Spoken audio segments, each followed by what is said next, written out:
livro Filoteia ou Introdução à Vida Devota, de São Francisco de Sales.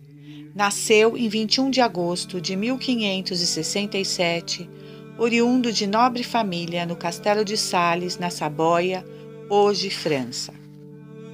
Prefácio de São Francisco de Sales.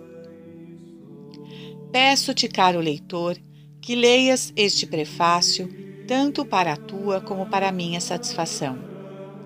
Uma mulher por nome Glicéria sabia distribuir as flores e formar um ramalhete com tanta habilidade que todos os seus ramalhetes pareciam diferentes uns dos outros.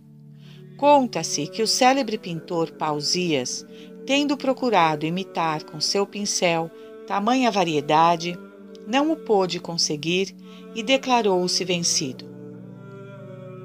De modo semelhante, o Espírito Santo dispõe e arranja, com uma admirável variedade, as lições de virtude que nos dá pela boca e pela pena de seus servos.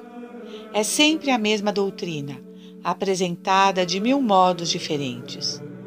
Na presente obra, outro fim não temos em mira, senão repetir o que já tantas vezes se tem dito e escrito sobre esta matéria. São as mesmas flores, benévolo leitor, que te venho ofertar aqui. A única diferença que há é que o ramalhete está disposto diversamente. A maior parte dos autores que trataram sobre a devoção dirigiram-se exclusivamente a pessoas retiradas do mundo, ou ao menos se esforçaram por lhe ensinar o caminho deste retiro. O meu intento, porém, é ser útil àqueles que se veem obrigados a viver no meio do mundo e que não podem levar uma vida diversa da dos outros. Acontece muitas vezes que estas pessoas, sob o pretexto de uma impossibilidade pretensa, nem sequer pensam em aspirar à devoção.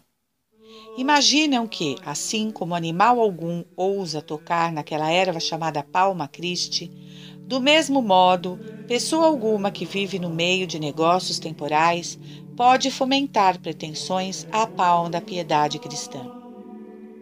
Mas vou mostrar-lhes que muitos se enganam e que a graça é em suas operações ainda muito mais fecunda que a natureza. As madrepérolas são banhadas pelas águas do mar e, contudo, não são penetradas delas.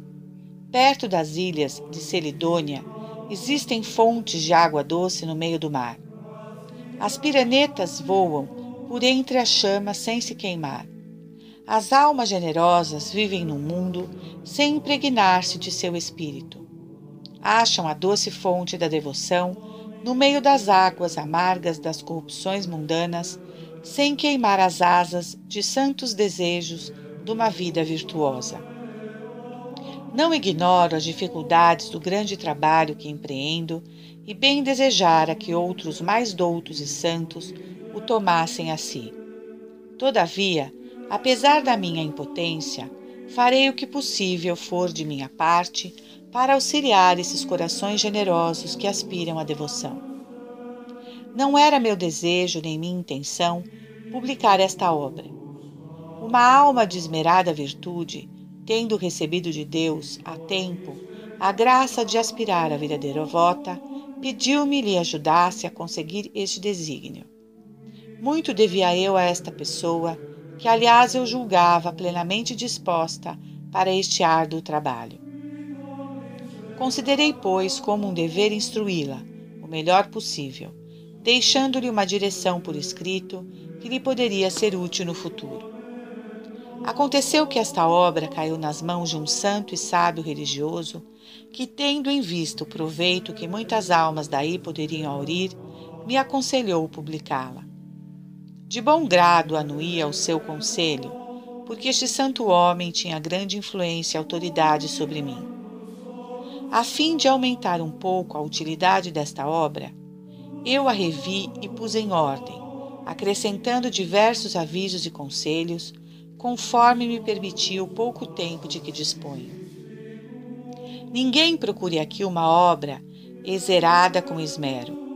É apenas uma série de avisos que julgo necessários e a que procurei dar uma forma clara e precisa. Quanto aos ornamentos de estilo, nem sequer pensei neles. Tenho mais o que fazer. Dirijo minhas palavras a Filoteia, porque Filoteia significa uma alma que ama Deus e é para essas almas que escrevo. Toda a obra se divide em 5 partes. Na primeira, esforço-me, por meio de alguns avisos e exercícios, a converter o simples desejo de Filoteia numa resolução decidida, tomada depois da confissão geral, por uma protestação firme e seguida da Sagrada Comunhão. Esta comunhão em que ela se entrega inteiramente ao Divino Salvador, enquanto o Salvador se dá a ela, fala entrar auspiciosamente no amor divino. Para a levar adiante, mostro-lhe 2 grandes meios de se unir mais e mais com a majestade divina.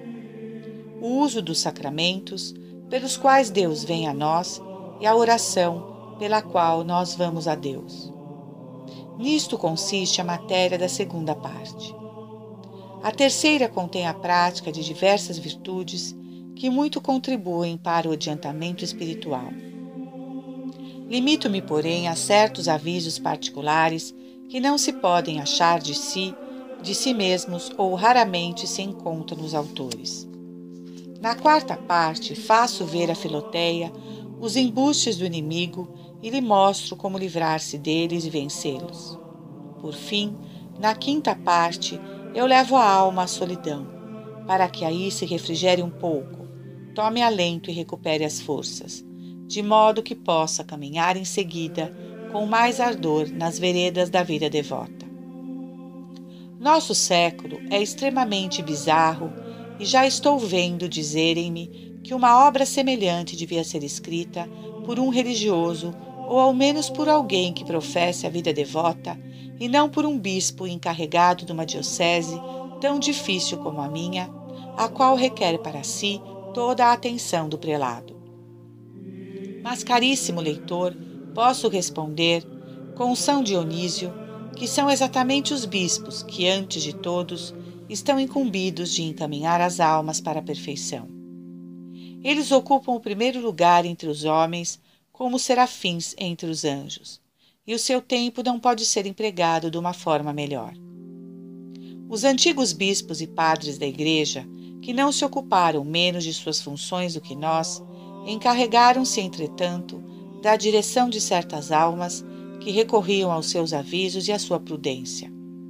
É o que se vê por suas cartas, e faziam-no a exemplo dos apóstolos, que, por mais sobrecarregados que estivessem com a evangelização do mundo, acharam tempo para escrever as suas epístolas, cheias de um amor e afeto extraordinários para com as diversas almas, suas filhas espirituais.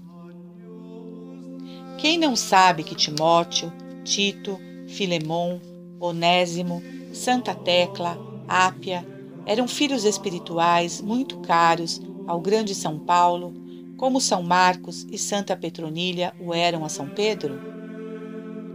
E ponho neste número a Santa Petronília, porque, como sabiamente provam Barônio e Galônio, não foi filha carnal, mas espiritual de São Pedro. E São João não escreveu uma das suas epístolas canônicas, a devota Senhora Ecleta? É penoso, confesso abertamente, conduzir as almas em particular, mas este trabalho não deixa de ter as suas consolações. Os ceifadores nunca estão tão satisfeitos como quando têm muito que ceifar. É um trabalho que alivia e fortifica o coração. Disse que, se a fêmea do tigre acha um de seus filhotes que o caçador abandona no meio do caminho para caçar outros, imediatamente o carrega, por mais pesado que seja, e, ajudado pelo amor de mãe, corre ainda mais depressa do que de costume. Como, pois, um coração paterno não tomará a si uma alma que anseia por sua própria perfeição, carregando-a como uma mãe e seu filho, sinta embora o seu peso? Sem dúvida, esse coração deve ser verdadeiramente paterno, razão pela qual os apóstolos e os homens apostólicos chamavam seus discípulos de filhos e até de filhinhos. Demais, caro leitor, É verdade que escrevo sobre a vida devota, sem que possua eu mesmo a devoção, mas não sem que tenha um grande desejo de a ter. E é este desejo que me anima. Um douto dizia: um bom modo de aprender é estudar, um melhor é escutar, mas o melhor de todos é ensinar. Acontece muitas vezes, diz Santo Agostinho, a piedosa florentina, que dando se adquire um título para receber e que ensinando nos obrigamos a aprender. Disse que os pintores se apegam não só aos quadros que pintam, mas também às coisas que querem desenhar. Mandou Alexandre ao insuperável Apelles que lhe pintasse a formosa Campaspe, sua amada. Apelles, tendo que fixar demoradamente Campaspe para ir copiando suas feições na tela, acabou gravando-a também no coração. Apaixonou-se tanto por ela que Alexandre bondosamente lhe deu em casamento, privando-se, por amor dele, da mulher que mais amou na terra. E nisso, diz Plínio, revelou a grandeza de seu coração, tanto quanto poderia manifestá-la numa das suas maiores vitórias. Meu caro leitor, penso que, sendo eu bispo, Nosso Senhor quer que eu desenhe nos corações não só as virtudes comuns, como também a devoção que lhe é tão cara. E eu o faço de bom grado, cumprindo o meu dever e esperando que, gravando-a no espírito dos outros, o meu também receberá alguma coisa. E a Divina Majestade, vendo que me apego vivamente à devoção, se dignará de infundi-la em meu coração. A bela e casta Rebeca, dando de beber aos camelos de Isaque, tornou-se sua esposa e recebeu dele os brincos e pulseiras de ouro. Espero, pois, também da imensa bondade de meu Deus, que, conduzindo as suas caras ovelhas às águas salutares da devoção, ele escolherá minha alma para sua esposa, pondo em meus ouvidos as palavras de ouro de seu amor e em meus braços a força de praticá-las. Nisto consiste, pois, a essência da devoção verdadeira, que suplico à Majestade Divina de conceder a mim e a todos os membros da Igreja, a qual quero submeter para sempre meus escritos, minhas ações, minhas palavras, minha vontade e meus pensamentos. Anesse, no dia de Santa Maria Madalena, 1609. Oração dedicatória. Ó doce Jesus, meu Senhor, meu Salvador e meu Deus, aqui me tendes prostrado diante de vossa majestade, para oferecer e consagrar este escrito à vossa glória. Vivificai com vossa bênção as palavras que contém, a fim de que as almas, para quem as escrevi, possam delas retirar as inspirações sagradas que lhes desejo, e particularmente há de implorar em meu favor a vossa imensa misericórdia. Não se dê o caso de que, mostrando aos outros o caminho da piedade neste mundo, venha eu a ser eternamente reprovado e confundido no outro. Antes, pelo contrário, em companhia deles, quero vir a cantar por todo o sempre, como um hino de triunfo, a expressão de que todo o coração, em testemunho de fidelidade, no meio dos perigos e vicissitudes desta vida mortal. Viva Jesus! Viva Jesus! Sim, Senhor Jesus, vivei e reinai em nossos corações, pelos séculos dos séculos, assim seja. Parte 1.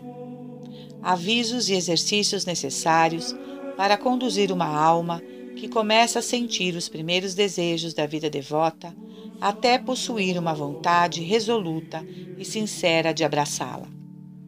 Capítulo 1. A natureza da devoção. Aspiras à devoção, Filoteia, porque a fé te ensina a ser esta uma virtude sumamente agradável à majestade divina. Mas, com os pequenos erros em que se cai ao iniciar uma empresa, vão crescendo à medida que se progride e ao fim já se avultam de um modo quase irremediável, torna-se absolutamente necessário que, antes de tudo, procure saber o que seja a devoção. Existe, pois, uma só devoção verdadeira e existem muitas que são vãs e falsas. É mister que saibas discernir uma das outras, para que não te deixes enganar e não te deis a exercícios de uma devoção tola e supersticiosa.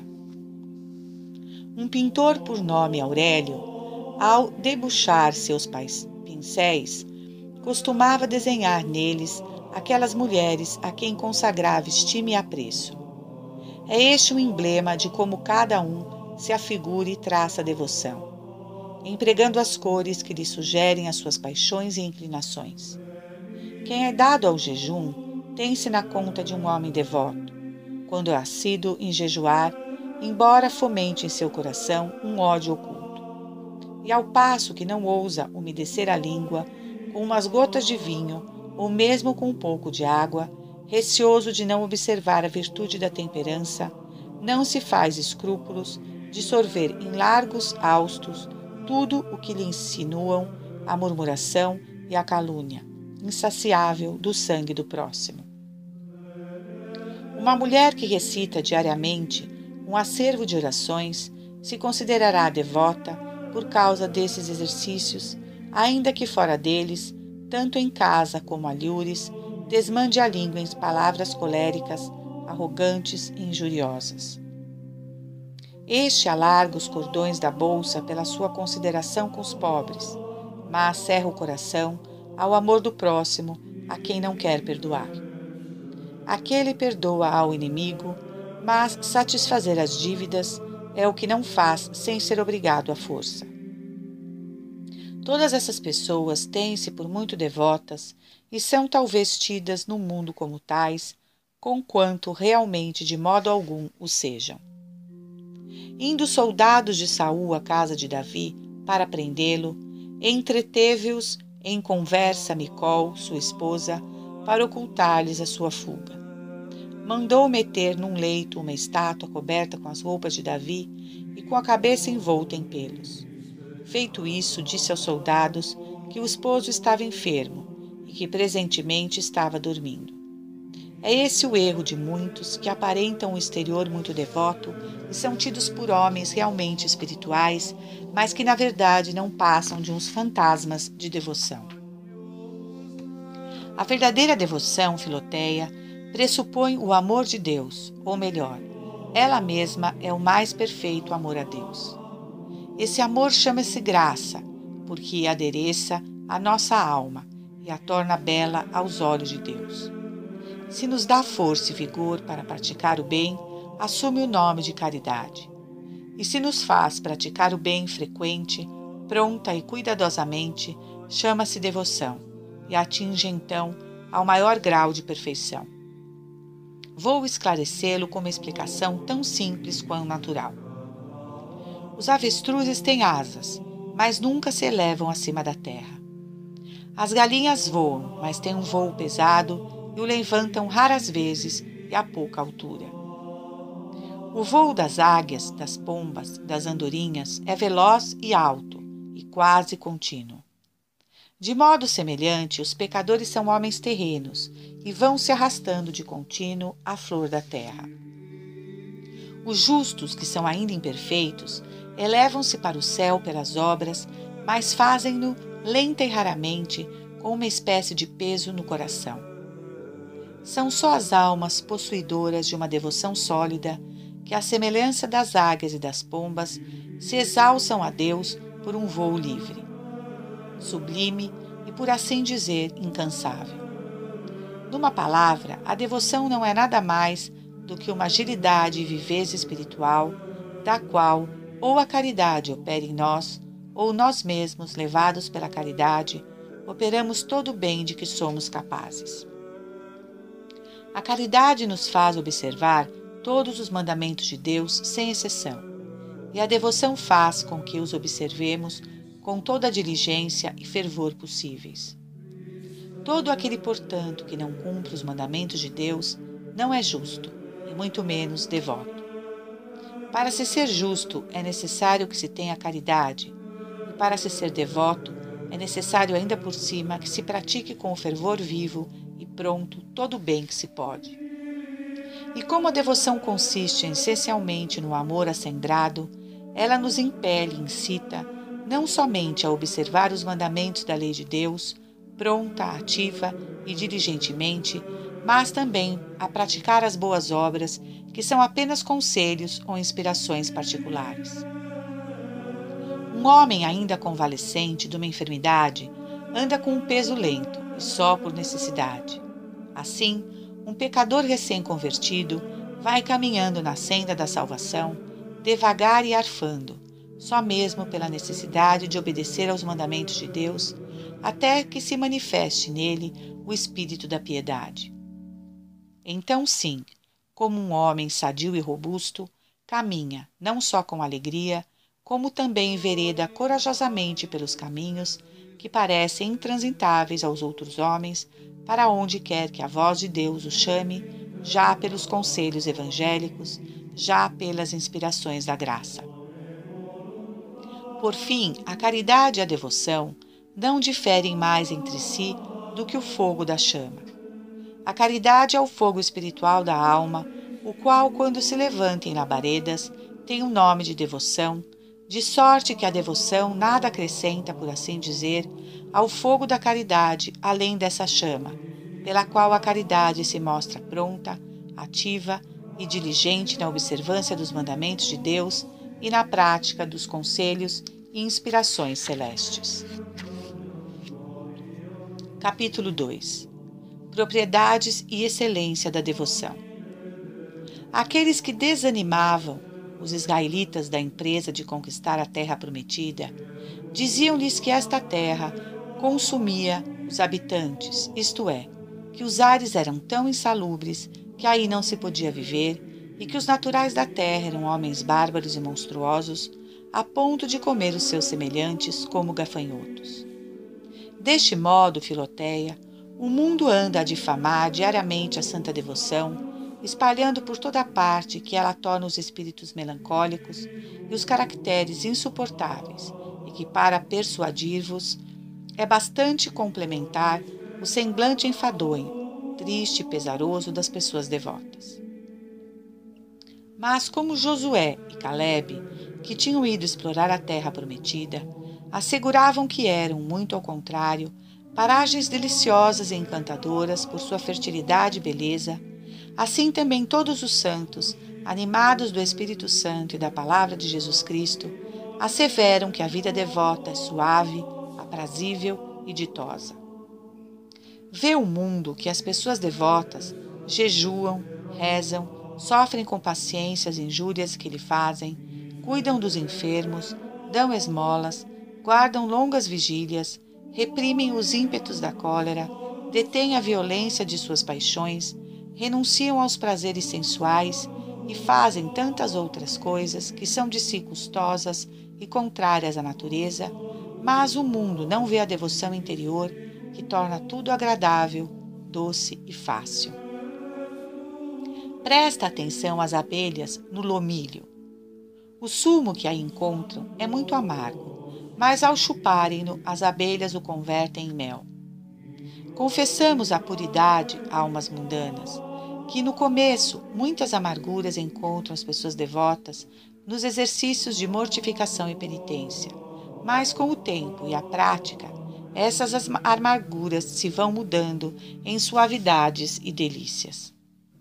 Os mártires, no meio das chamas e amarrados às rodas, pensam estar deitados num leito de flores, perfumado deliciosamente.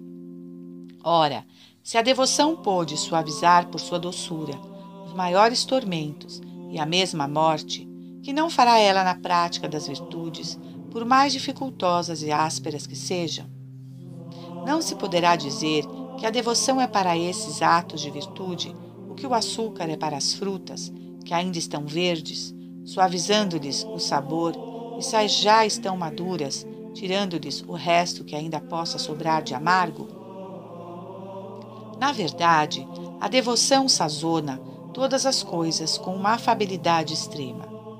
Atenua o amargor das mortificações, preserva o pesar dos pobres, consola os oprimidos, humilha o orgulho na prosperidade, soleva o enjoo da solidão, torna recolhidos os que andam a lidar com o mundo. É para nossas almas o que o fogo é no inverno e o orvalho no verão. Faz-nos moderados na abundância e pacientes no sofrimento e pobreza. Tira proveito tanto das honras como dos desprezos. Enfrenta com a mesma disposição o prazer e a dor e inunda nossa alma de uma admirável suavidade. Contempla a escada de Jacó, a qual é uma verdadeira imagem da vida devota. Os dois lados da escada representam a oração que suplica o amor de Deus e o outro a recepção dos sacramentos que o conferem. Os degraus são os diversos graus de caridade pelos quais se sobe de virtude em virtude, ora abaixando-se até a servir o próximo e suportar-lhes as fraquezas, ora guindando o espírito pela contemplação até a união caritológica com Deus. Considera como esses anjos resplandecentes, revestidos de um corpo humano, sobem e descem pela escada, lembrando-nos os verdadeiros devotos que possuem o espírito evangélico. Parecem jovens e com isso estão indicando o vigor e a atividade espiritual da devoção. Suas asas representam o voo e do enlevo da alma para Deus por meio da oração. E como eles têm também pés, parece que nos estão inculcando o nosso dever aqui na terra de viver com os outros homens em santa harmonia e sociedade. A beleza e o júbilo que transparecem em seus semblantes nos ensinam com que tranquilidade devemos encarar os incidentes da vida. Sua cabeça, suas mãos e pés descobertos dão-nos a refletir que nenhum outro motivo devemos ter em nossas intenções e ações além do de agradar a Deus. O resto do corpo trazem-no coberto de uma gaze finíssima, dando-nos a entender que na necessidade de nos servirmos do mundo e das coisas mundanas, devemos tomar somente o que é de todo imprescindível. Crê-me, Filoteia, que a devoção é a rainha das virtudes, sendo a perfeição da caridade como a nata para o leite, a flor para a planta, o brilho para a pedra preciosa, o perfume para o bálsamo. Sim, a devoção exala por toda parte um odor de suavidade que conforta o espírito dos homens e alegra os anjos. Capítulo 3. A devoção é útil a todos os estados e circunstâncias da vida. O Senhor, criando o universo, ordenou às árvores que produzissem frutos, cada uma segundo a sua espécie, e ordenou, do mesmo modo, a todos os fiéis, que são as plantas vivas de sua igreja, que fizessem dignos frutos de piedade, cada um segundo o seu estado e vocação. Diversas são as regras que devem seguir as pessoas da sociedade, os operários e os plebeus, a mulher casada, a solteira e a viúva. A prática da devoção tem que atender à nossa saúde, às nossas ocupações e deveres particulares. Na verdade, Filoteia, seria porventura louvável se um bispo fosse viver tão solitário como um cartucho? Se pessoas casadas pensassem tão pouco em ajuntar para si um pecúlio como os capuchinhos? Se um operário frequentasse tanto a igreja como um religioso o coro? Se um religioso se entregasse tanto às obras de caridade como um bispo? Não seria ridícula uma tal devoção extravagante e insuportável? Entretanto, é o que se nota muitas vezes, e um mundo que não distingue nem quer distinguir a devoção verdadeira da imprudência daqueles que a praticam desse modo excêntrico, censura e vitupera a devoção sem nenhuma razão justa e real. Não, Filoteia, a verdadeira devoção nada destrói. Ao contrário, tudo aperfeiçoa. Por isso, caso uma devoção impeça os legítimos deveres da vocação, isso mesmo denota que não é uma devoção verdadeira. A abelha, diz Aristóteles, tira o mel das flores sem as murchar e as deixa intactas e frescas como as achou. A devoção verdadeira ainda faz mais, porque não só em nada estorva o cumprimento dos deveres dos diversos estados e ocupações da vida, mas também os torna mais meritórios e lhe confere o mais lindo ornamento. Disse que, lançando-se uma pedra preciosa ao mel, essa se torna mais brilhante e viçosa, sem perder a sua cor natural. Assim, na família em que reina a devoção, tudo melhora e se torna mais agradável. Diminuem os cuidados pelo sustento da família, o amor conjugal é mais sincero, mais fiel o serviço do príncipe e mais suaves e eficazes os negócios e ocupações. É um erro e até uma heresia querer expulsar a devoção da corte dos príncipes, dos exércitos, da tenda do operário e da vivenda das pessoas casadas. É verdade, Filoteia, que a devoção meramente contemplativa, monástica ou religiosa, não se pode exercer nesses estados, mas existem muitas outras devoções adequadas a aperfeiçoar os que a seguem. Já no Antigo Testamento, depararam-se-nos desígnios exemplos da vida devota no lar doméstico. Assim Abraão, Isaque, Jacó, Davi, Jó, Tobias, Sara, Rebeca, Judite, e na nossa era, São José, Lídia, São Crispim, levaram uma vida devota nos seus trabalhos manuais. Santa Ana, Santa Marta, Santa Mônica, Áquila e Prisca, nos trabalhos da casa. O centurião Cornélio, São Sebastião e São Maurício, no exército. O grande Constantino, Santa Helena, São Luís, Santo Amadeu e Santo Eduardo em seus tronos. Aconteceu de fato que muitos perderam a perfeição nas solidões que são tão propícias à santidade, e houve muitos também que a conservaram no meio do bulício do mundo, por mais prejudicial que lhe fosse.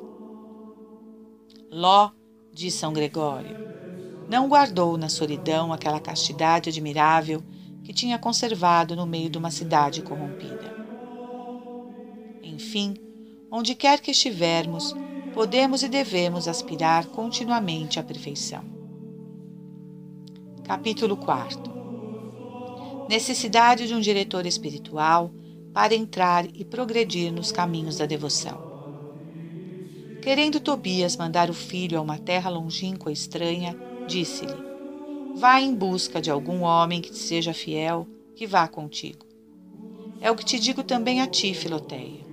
Se tens uma vontade sincera de entrar nas veredas da devoção, procura um guia sábio e prático que te conduza. Esta é a advertência mais necessária e importante. Em tudo o que fazemos, diz o devoto Ávila, só temos certeza de estar fazendo a vontade de Deus enquanto não nos apartamos daquela obediência submissa que os santos tanto encomendaram e praticaram tão fielmente. Ouvindo Santa Teresa da austeridade e penitência de Santa Catarina de Cardona, concebeu grande desejo de imitá-la e foi tentada a não seguir o seu confessor, que lhe o proibia.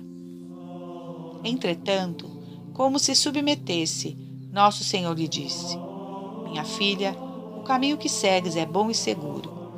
Tu estimavas muito essas penitências, mas eu estimo mais ainda a tua obediência. Desde então, ela devotou-se tanto a esta virtude, que além da obediência devida a seus superiores, ela se ligou por um voto especial a seguir a direção de um homem prudente e de bem, o que sempre a edificou e consolou muito. De modo semelhante, já antes e depois dela, muitas almas santas que queriam viver inteiramente sob a dependência de Deus, submeteram sua própria vontade à de um de seus ministros. É essa sujeição humilde que Santa Catarina de Sena tanto economia em seus diálogos. Foi também a prática da Santa Princesa Isabel que prestava uma obediência perfeita à direção do sábio Conrado. Nem outro foi o conselho que, ao morrer, deu São Luís, seu filho. Confessa-te a miúdo e escolhe um confessor insigne por sua ciência e sabedoria, o qual te ajude com suas luzes em tudo o que for necessário para a tua direção espiritual. O amigo fiel é uma forte proteção, diz a Sagrada Escritura. Quem o achou, achou um tesouro. O amigo fiel é um medicamento de vida e de imortalidade, e os que temem o Senhor acharão um tal amigo. Trata-se aqui principalmente da imortalidade da vida futura, e se a quisermos alcançar, convém ter o amigo fiel ao nosso lado, que dirige as nossas ações com uma mão segura, através das ciladas e embustes do inimigo. Ele será para nós um tesouro de sabedoria para evitar o mal e praticar o bem de uma maneira mais perfeita. Ele nos dará conforto para aliviar-nos em nossas quedas e nos dará o remédio mais necessário para a cura perfeita de nossas enfermidades espirituais. Mas quem achará um tal amigo? Diz o sábio que é aquele que teme a Deus, isto é, o homem humilde que anseia com ardor o seu adiantamento espiritual. Se é, pois, tão importante, Filoteia, ter um guia experimentado nos caminhos da devoção, pede com todo fervor a Deus que te mande um, segundo o seu coração, e não duvides nem um instante que ele te enviará um diretor sábio e fiel, ainda que fosse um anjo do céu, como ao jovem Tobias. De fato, esse amigo deve ser um anjo para ti, isto é, uma vez que o tenhas obtido de Deus, já não o deves considerar como um simples homem. Não deposites a tua confiança nele, senão com respeito a Deus, e por seu ministério te quer guiar e instruir, suscitando no seu coração e nos seus lábios os sentimentos e as palavras necessárias para a tua direção. Por isso deves ouvi-lo como a um anjo que vem do céu para te dirigir. Ajunta a esta confiança uma sinceridade a toda prova, tratando-o franca e abertamente e deixando-lhe ver em tua alma todo o bem e o mal que aí se encontram. O bem será mais certo e o mal menos profundo. A tua alma será mais forte nas adversidades e mais moderada nas consolações. Um religioso respeito também deves ajuntar à confiança, de tal forma que o respeito não diminua a confiança, nem a confiança o respeito. Confia nele como uma filha em seu pai e respeita-o como um filho sua mãe. Numa palavra, esta amizade que deve unir a força com a doçura tem que ser toda espiritual, toda santa, toda sagrada, toda divina. Escolhe, pois, um entre 1000, diz Ávila, e eu te digo, escolhe um entre 10.000, porque se acham muito menos do que se cuida, que sejam capazes desse ofício. Deve ser cheio de caridade, ciência e prudência. Se faltar uma destas 3 qualidades, a escolha será arriscada. Repito-te ainda uma vez, suplica a Deus um diretor, e quando o achares, agradece a divina majestade. Persevera então em tua escolha, sem ir procurar outros. Caminha para Deus com toda simplicidade, humildade e confiança, e tua viagem será certamente feliz. Capítulo 5. Necessidade de começar pela purificação da alma. Apareceram as flores em nossa terra, diz o esposo sagrado. Chegou o tempo da poda. Que flores são estas para nós, ó Filoteia, senão os bons desejos? Logo que eles despertam em nossos corações, é preciso envidar todo esforço para purificá-los de todas as obras mortais e supérfluas. Prescrevi a lei de Moisés que a donzela, noiva de um israelita, tirasse o vestido do seu cativeiro, cortasse os cabelos e aparasse as unhas. Serve isto de lição à alma que aspira à honra de ser esposa de Jesus Cristo, a qual se deve despojar do homem velho e se revestir do novo, deixando o pecado e em seguida ir cortando com os demais impedimentos acessórios que podem ser um empecilho para o amor. A cura da alma, assim como a do corpo, só se consegue começando por combater os maus humores corrompidos e é o que chamo purificar o coração. Num instante, operou-se isso em São Paulo e o mesmo lê-se nas vidas de Santa Madalena, Santa Pelágia, Santa Catarina de Sena e de alguns outros santos e santas. Mas uma transformação tão repentina é na ordem da graça um milagre tão grande como na ordem da natureza a ressurreição de um morto, e por isso não a devemos pretender. A cura da alma, Filoteia, assemelha-se à do corpo. É vagarosa, vai progredindo gradualmente, aos poucos, com muito custo e intervalo. Mas neste seu passo lento, ela é tanto mais segura. Creio que não te é desconhecido o antigo provérbio que as doenças vêm a cavalo e a galope, e se vão a pé e muito devagar. Outro tanto podes dizer das enfermidades espirituais. É, pois, necessário, Filoteia, que te armes de muita paciência e coragem. Ah, que pena me fazem aquelas pessoas que, por se verem cheias de imperfeições, depois de alguns meses de devoção, começam a inquietar-se e perturbar-se, já quase a sucumbir à tentação de deixar tudo e tornar atrás. Mas um outro extremo, igualmente perigoso, é o de certas almas que, deixando-se seduzir por uma tentação contrária, desde os primeiros dias se têm na conta de livres de suas inclinações más, que já pensam ser perfeitas antes de fazer algum progresso e que, arrojando-se a voar sem asas, se elevam ao que há de mais sublime na devoção. Ó Filoteia, muito de temer é uma recaída de quem se subtrai tão cedo das mãos do médico. Deveriam considerar os anjos da escada de Jacó, os quais, tendo asas, subiam, no entanto, de degrau em degrau. Diz o profeta: em vão vos levantais antes de amanhecer. A alma que surge do pecado para uma vida devota pode-se comparar ao despontar do dia, que não dissipa as trevas num instante, mas pouco a pouco, quase imperceptivelmente. Ninguém seguiu ainda tão bem o conselho de purificar o coração como aquele santo penitente que, embora já fosse lavado de suas iniquidades, pedia sempre de novo a Deus durante sua vida que o lavasse sempre mais desses pecados. Por isso, não nos devemos perturbar à vista de nossas imperfeições, porque a luta contra elas não pode nem deve acabar antes de nossa morte. A nossa perfeição consiste em combatê-las, mas não as podemos combater e vencer sem que as sintamos e conheçamos. A própria vitória que esperamos conseguir sobre elas, de modo algum consiste em não as sentir, mas exclusivamente em não consentir nelas. Demais, sentir as suas impressões não é dar o próprio consentimento. Neste combate espiritual, convém muitas vezes que, para o exercício da humildade, lhe suportemos os ataques molestos. Entretanto, só seremos vencidos se perdermos a vida ou a coragem. Ora, as imperfeições e faltas veniais não nos podem tirar a vida espiritual da graça de que só o pecado mortal nos priva. Portanto, o que temos que temer aí é a perda da coragem. Mas digamos com Davi a nosso Senhor: salvai-me, Senhor, da pusilanimidade e do desânimo. É, pois, sumamente consolador e feliz a nossa condição nesta milícia espiritual. Poderemos vencer sempre, uma vez que queiramos combater.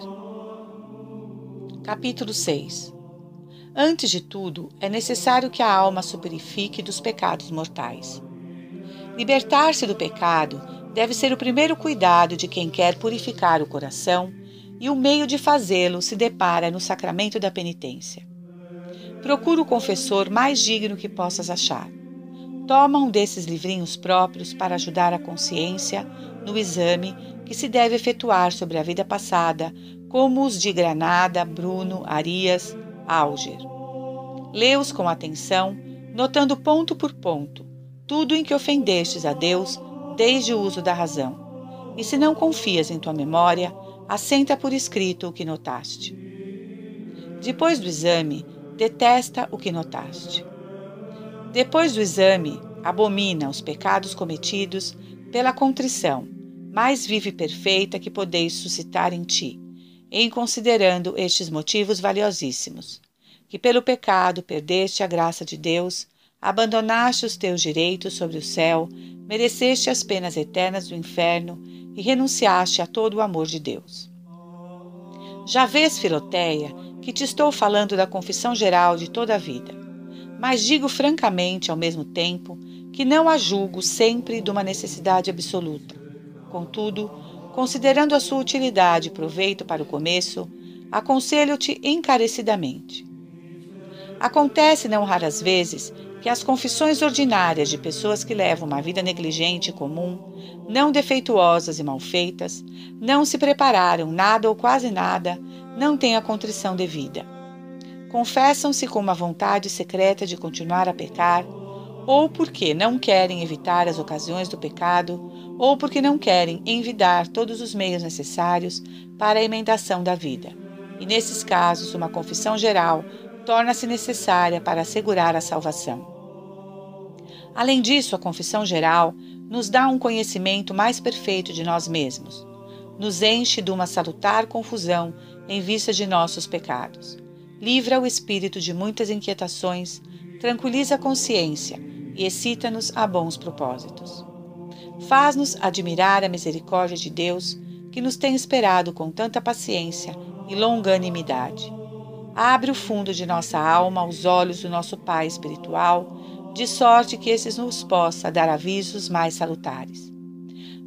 Facilita-nos a confessar futuramente os pecados com mais confiança.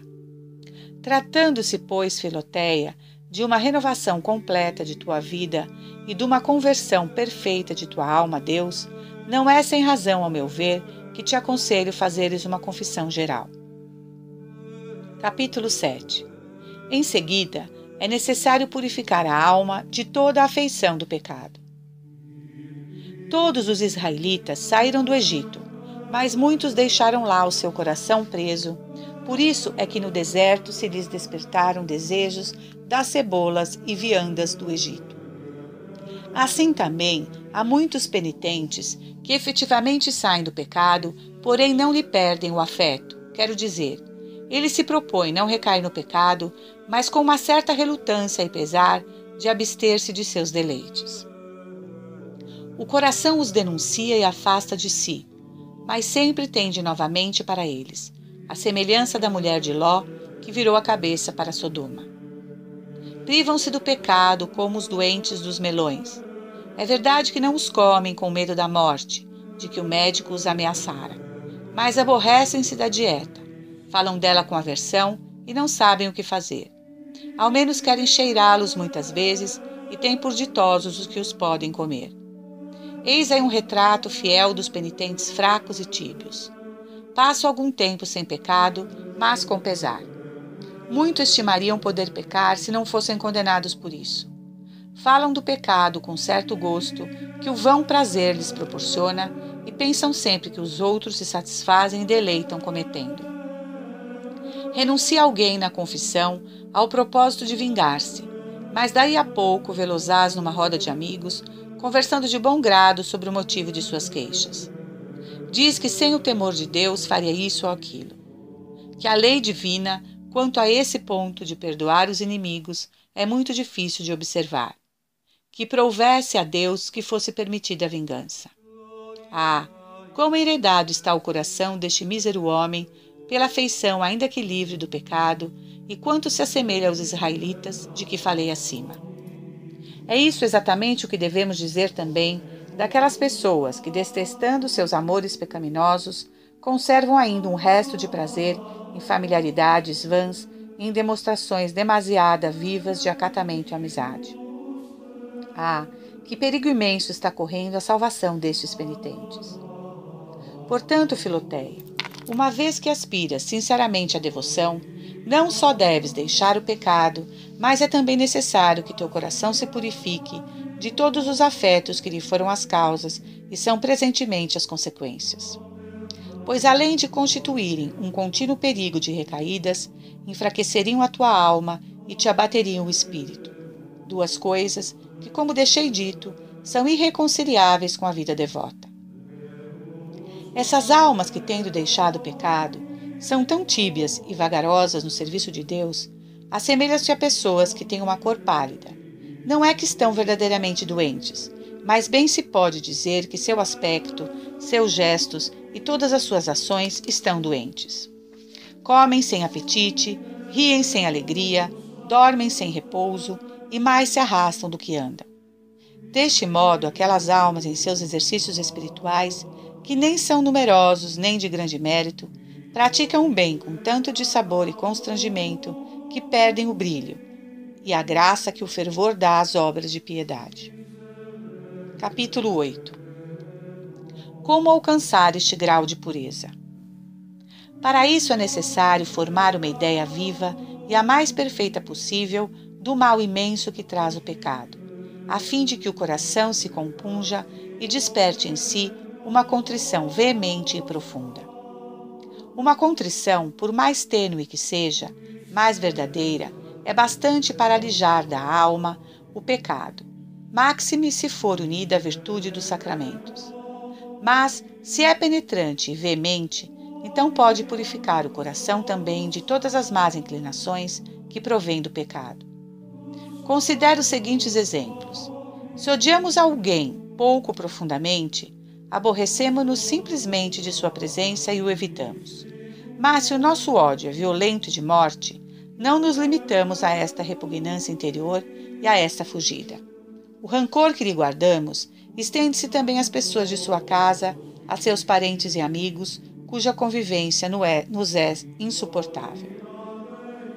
O seu retrato mesmo nos fere os olhos e o coração, e tudo o que lhe diz respeito nos desagrada.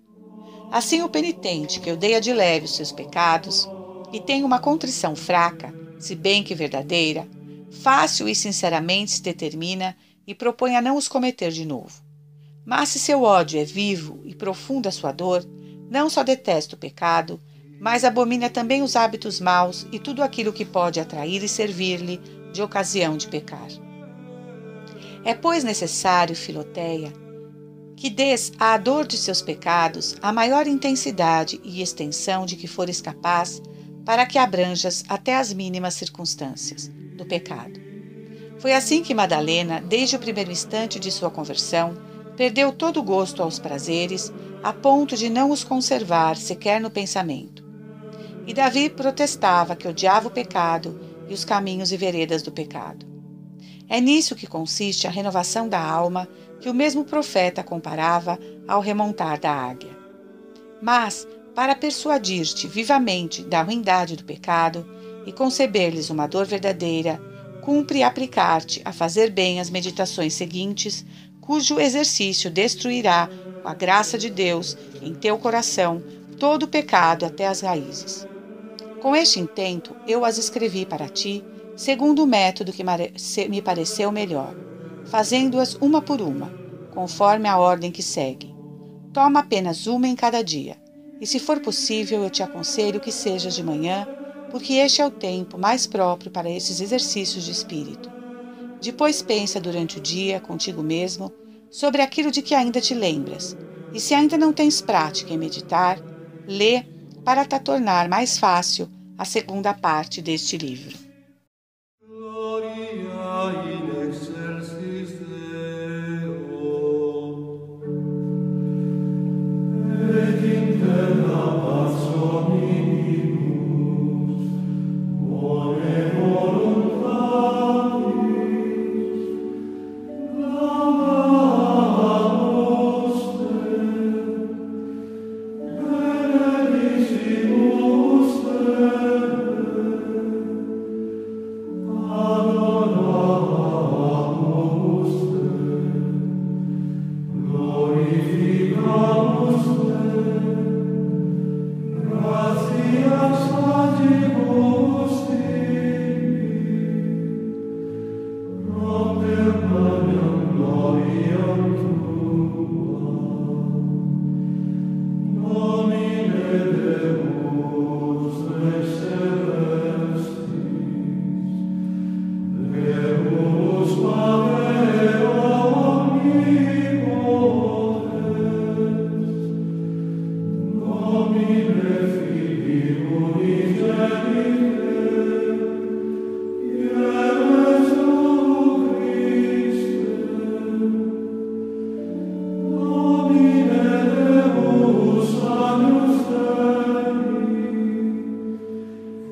Spiritu,